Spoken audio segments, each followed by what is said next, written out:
Воведување на албанскиот јазик како официјален на целата територија на Македонија, најавува преседателот на Социјалдемократскиот сојуз на Македонија Зоран Заев. Според него, двојазичноста низ целата држава не би му пречела никому. Зборував за употребата на албанскиот јазик. Не губам јас како граѓани на Струмица, кои што сме 94% македонци. Останувате на таа изјава? Значи, една работа да се знае. Прагмата во Македонија мора да биде следена.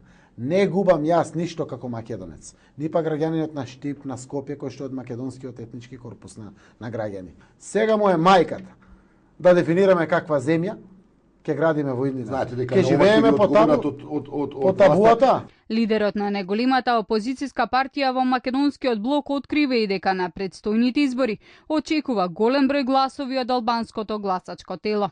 Порака, сметам на албанските гласови за СДСМ, за коалицијата предводена од СДСМ. Без разлика дали ние ќе имаме коалиција со албански партии или не. Јас сметам на албански гласови во овој процес на избори пред кој што сме исправени. И очекувам СДСМ да добие најмногу албански гласови, па после некоја друга политичка партија од албанскиот блок. И ги имаме сите причини на светот тоа така да се случи. Политичките аналитичари велат ваквите изјави на Заев можно е да ги чинат социјалдемократите губење на дел од гласовите од македонското гласачко тело, а скептични се и во очекувањата на Заев дека би можел да добие значајна бројка албански гласови. Аналитичарот Петар Арцовски вели изјавата на Заев е полна со предизвици и неизвестно е какви ќе бидат ефектите од неа.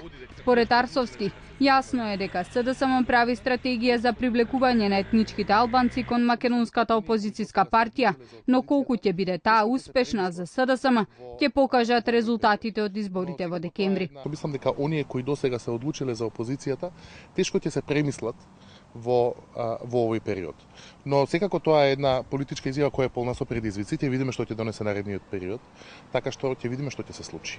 Гледам дека кај СДСМ има некаква стратегија за привлекување на тие гласови со вклучувањето претходно на Едман Адеми и сега на Мухамед Зекири во нивните редови. Ќе видиме дали таа стратегија ќе профункционира или не.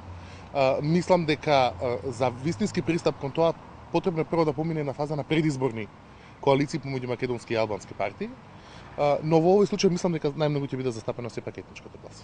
За аналитичарот Александар Пандов, оваа изјава на Заев е јасен показател дека СДСМ крева раце од македонските гласови и ја открива предизборната програма на социјалдемократите во која е вклучена и двојазичноста на цела Македонија. После се што им направи и на граѓаните и на Република Македонија дека нема што да бара од македонските гласачи, па сега се прави поголем албанец од албанците и искажува политички порадикални барања и ставови од самите албанци.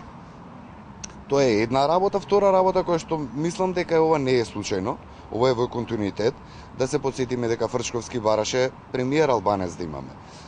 Геровски дека отворено пишува и бара федерализација на Република Македонија, со ова само го потврдува она претходното кое што ние се сомневавме дека Заев во својата политичка агенда има двојазичност и мислам дека ова многу скапо ќе го кошта не само кај македонските гласачи, туку и кај албанците. Пандо вели последиците од ваквите изјави на Заев би биле радикализација на албанските партии кои досега не споменуваа федерализација или пак употреба на албанскиот јазик во места каде албанската заедница е под 20%.